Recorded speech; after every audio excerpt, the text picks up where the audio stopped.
दोस्तों, आज हम यीशु मसीह के पवित्र अनमोल वचन पर आधारित एक मधुर वचन प्रस्तुत करते हैं जो आपको हर दुख संकट को दूर कर सके, जिसमें पश्चाताप, प्रेम और क्षमा की भावना को उजागर किया गया है।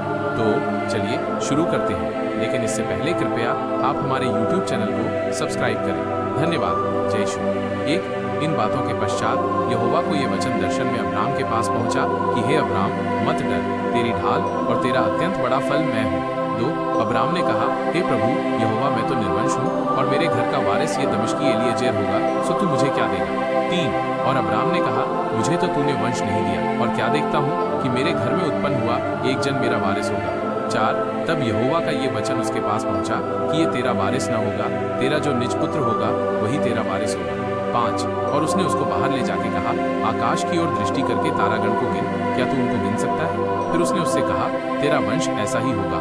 6 उसने यहोवा पर विश्वास किया और यहोवा ने इस बात को उसके लेखे में धर्म गिना। 7 और उसने उससे कहा, मैं वही यहोवा हूँ जो तुझे कसदियों के ऊर नगर से बाहर ले आया कि तुझको इस देश का अधिकार दूं। 8 उसने कहा, हे प्रभु यहोवा, मैं कैसे जानूं कि मैं इसका अधिकारी हूँ। 9 यहोवा ने उससे कहा, मेरे लिए 3 वर्ष की एक कलोर और 3 वर्ष की एक बकरी और 3 वर्ष का एक मेढ़ा और एक पिंडुक और कबूतर का एक बच्चा ले। 10 और इन सबों को लेकर उसने बीच में से 2 टुकड़े कर दिया और टुकड़ों को आमने सामने रखा, पर चिड़ियों को उसने टुकड़े न किया। 11 और जब मांसाहारी पक्षी लोथों पर झपटे तब अब्राम ने उन्हें उड़ा दिया। 12 जब सूर्य अस्त होने लगा तब अब्राम को भारी नींद आई और देखो, अत्यंत भय और अंधकार ने उसे छा लिया। 13 तब यहोवा ने अब्राम से कहा, ये निश्चय जान कि तेरे वंश पराए देश में परदेशी होकर रहेंगे और उसके देश के लोगों के दास हो जाएंगे और वे उनको 400 वर्षों दुख देंगे। 14 फिर जिस देश के वे दास होंगे उसको मैं दंड दूंगा और उसके पश्चात वे बड़ा धन वहां से लेकर निकल आएंगे।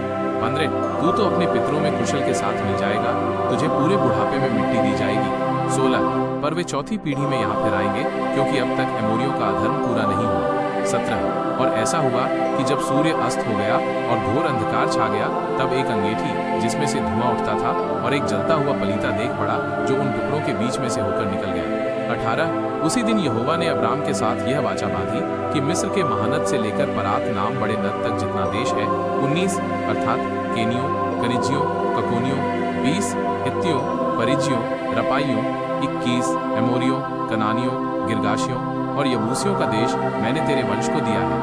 अगर आपको ये अनमोल वचन अच्छा लगे तो हमारे YouTube चैनल को सब्सक्राइब करें। धन्यवाद। जय यीशु।